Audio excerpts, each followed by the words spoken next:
26.3 discussion. Bleep test.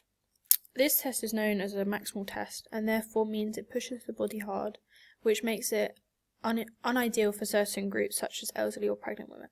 However, unlike the gas analysis, this test is much more suited to games players as it adds more agility and speed into the mix rather than running continuously on a treadmill, which, as we stated earlier, can affect ecological validity. However, even though it's much better in terms of more realistic for game sports, it is still unusual movements and is also continuous, which most sports aren't, due to having short breaks with bursts of speed, meaning the yo-yo test would be a better suited test as it includes short rest periods when the athletes have to walk. The bleep test also provides a good aerobic endurance prediction which coaches could use to track their athletes' fitness and see whether it needs to be improved or not. This test is also highly efficient as multiple participants are able to perform it at a time. However, this depends on the width of the area that is available, as having a cramped space will alter the results. It's also very low on cost, as all the equipment that's needed are cones, a recording and a tape measure. As well as this, it's very easy to set up, meaning the researchers don't have to be highly skilled to set the test up. However, it also relies on how truthful the participants are and how strictly they follow the rules.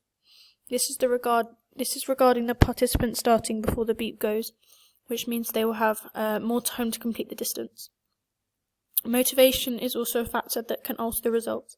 This is because if people aren't motivated to continue, then they can stop the test, as there isn't anything to stop them from doing so. It can also be argued that the higher up a participant is in terms of the levels, it becomes more based around how quick they are rather than their endurance, which is what the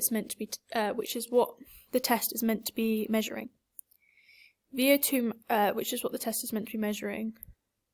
This therefore means that the results don't show an accurate representation of their true VO2 max. Another reason may be injury or fatigue, as the participants could be playing games or training multiple times a week, so there is a high chance of them picking up an injury, which could therefore be another possibility as to why the result could be inaccurate. Some participants may also have had a training session the night before the test, which could result in them being fatigued, which could result in them dropping out before they reach their max level. As well, the step test was completed prior to the multi-stage fitness test. This could again result in the athletes becoming fatigued, so that when they start the multi-stage fitness test, they won't be able to push their bodies as hard as if they had rested prior to the test. Another factor that may alter the results is a warm-up. More specifically, no or an inadequate warm-up.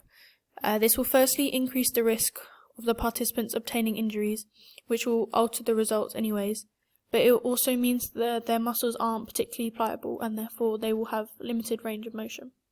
The crowds will also have an impact on the results, as some people excel when there are crowds watching them. However, some people experience the opposite effect and their performance levels drop, which could result in participants dropping out early. So moving on to the Queen's College Step Test. Excuse me.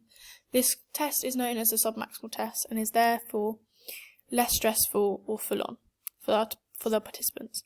This makes it more favourable for certain types of people, such as the elderly or pregnant, who would be at risk during a maximal test. For this test, the researcher does not need to be highly skilled, as they only need to set the metronome up, as well as take the participant's heart rate. This is because there are online calculators available that can work out the VO2 max from the heart rate, rather than having to manually calculate it. This test is also much easier to conduct due to there being less equipment involved, which could arguably make it cheaper due to the test only needing a platform high enough and a device that is able to play the recording. As well as being cheaper, it is also more accessible due to it requiring a smaller area than that of the multi-stage fitness test, meaning people could do it from the comfort of their homes rather than having to travel to an area that is big enough for the multi-stage fitness test. As well, this test has a time limit and therefore takes out motivation as a factor. This is because in the multi-stage fitness test, if the participant doesn't want to continue, then there isn't anything to stop them from doing so. Whereas in the Queen's College Step Test, they have to complete the 3 minutes and can then stop, otherwise they haven't completed the test. However, as well as having many pros to this test, there are a lot of weaknesses. This test is arguably less accurate than that of a maximal test, and especially of that of the gas analysis, meaning the results may not be as reliable due to the measurements being taken as heart rate rather than VO2 max directly. The results may also not be reliable depending on who takes the heart rate at the end of the test. If a participant is taking it themselves, they may lower it as they know that will give them a higher VO2 max overall. Moving on to the group results. The results are seen in the graph in figure 7 below, show that there is a positive correlation between both variables, which in this case is the multi-stage fitness test and the Queen's College Step test. This would be expected as both are indirect measures. However, one is a maximal test and the other is a sub-maximal test, which could be the reason as to why they aren't both the same results for the two tests. There is an anomaly within the results. Someone got 57.6 on the Queen's College Step test and 39.9 on the multi-stage fitness test. On the graph, this is the anomaly, as the results that are high in the Queen's College Step test are also high in the multi-stage fitness test. This could be due to a number of factors, such as the participant measuring their own heart rate as lower than what it was to try and make their score look better, or their result on the multi-stage fitness test may be incorrect due to them potentially having an injury, or they may have lost motivation to carry on and therefore dropped out earlier than they could have. The group data was also added to an Excel spreadsheet that worked out the correlation between the two variables and worked out the P and R value. The p-value was p-value to be deemed as significant. The formula P is less than 0.05 is considered to be significant. The results shown in figure 8 show that the p-value is in fact lower than 0.05, deeming it significant. P is less than 0.001 would be considered as much more significant. However, the results would not fit into this category. So P is less than 0.05 will have to be used.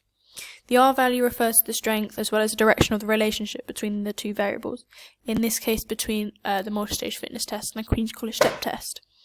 The scores are between -1 and 1, with negative numbers showing a negative correlation and positive ones showing a positive correlation.